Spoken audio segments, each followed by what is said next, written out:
Hey there, bass players. We're going to go over a little bit of the beginning stuff for you guys today. Make sure you got your first few notes on where your hands go and all that stuff so you can go through our first few pages of the book as well. A couple things to remember. Your posture is basically the same as everybody else. You always want to be sitting up on the edge of your seat. If you've got the shoulder straps, which I think I gave to everybody this year, you should probably be using those anytime you stand for sure.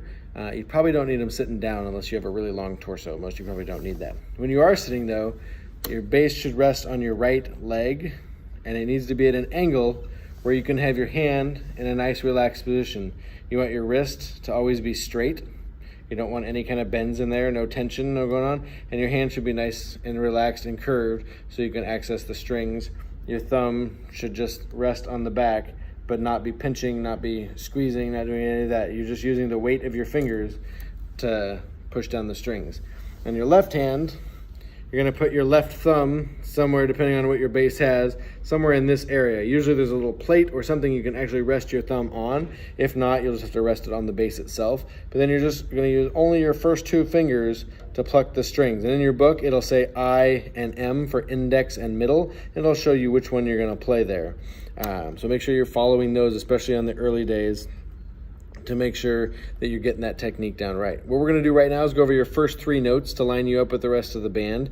We're gonna do D, C, and B flat. So we're gonna play each one as a whole note, and then we'll play 4 quarter notes so you guys get used to moving your fingers because you don't have the same air stuff that the wind players have.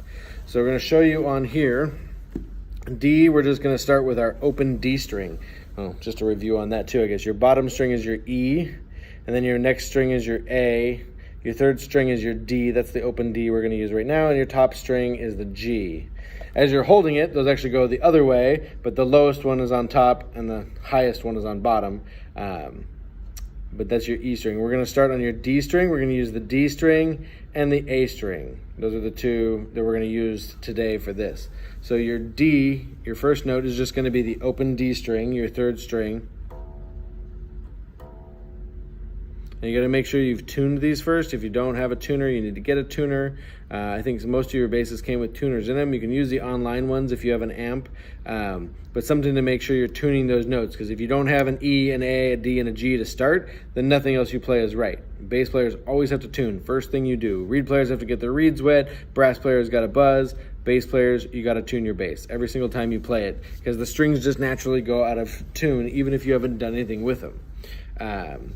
So with your tuners up here, as you tighten them, the pitch goes up. As you loosen them, the pitch goes down. And you want to just make small little movements to get yourself in tune. If you move too much, it'll go crazy.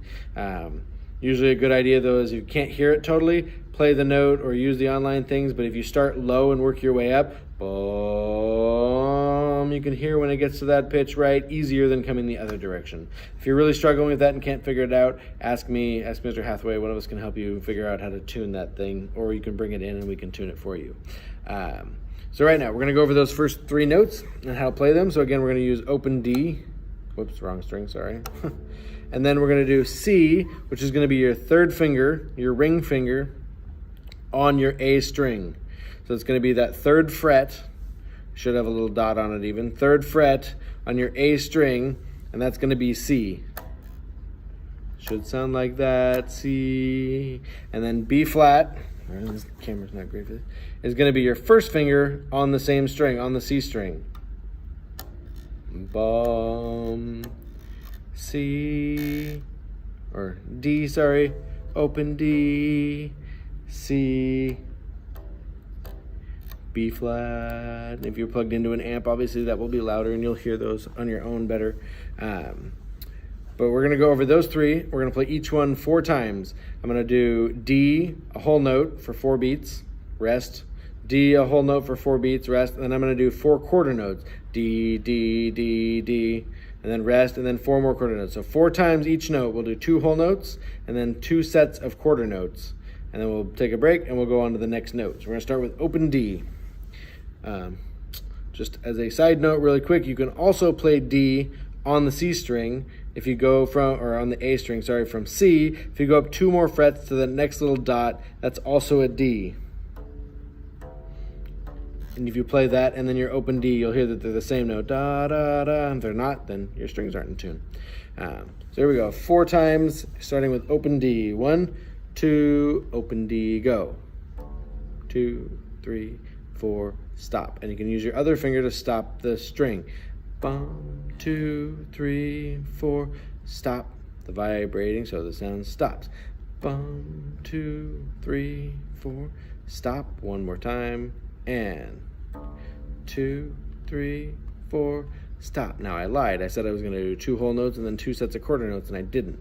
So we're going to start with the 2 sets of quarter notes now, and then we'll go on to the next string, because I forgot to do that because I was busy counting. Here's D, 2 sets of quarter notes. 1, 2, alternate fingers. Index, middle, stop. One more, set and go. Index, middle, stop. 2. Now we're going to move on. We're going to do that 3rd finger. So you got to kind of stretch. Your hand's not going to feel used to that. You got to stretch a little bit there. Your hand's normally going to want to just go here, especially if it's smaller. My hand's not big. So you got to stretch that out there and still keeping your wrist as relaxed as you can to get that third finger down there. These don't matter. If you push down on them, it won't hurt anything. So if that helps give you a little more balance, you can. But try to get used to just putting down the finger that you're playing. So that's going to be our C. 3rd finger on the A string. 1, 2, whole note, go. A, 2, 3, 4, rest, rest, rest, rest. A, 2, 3, 4, rest, rest. Now quarter notes, go. 1, 2, 3, 4, rest, 2, 3. One more set. 1, 2, 3, 4, rest, 2. That's all for that. I was saying A because we're plucking the A string. That was your C, my bad. Now B flat, the very 1st fret on your A string. The very 1st fret there on your A string. B flat, same thing, whole notes and then quarter notes. Ready, go. 1, 2, 3, 4, stop the string. One more whole note, go. 1, 2, 3, 4. Now quarter notes, alternate fingerings.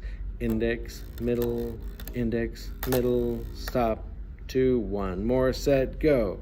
Index, middle, stop.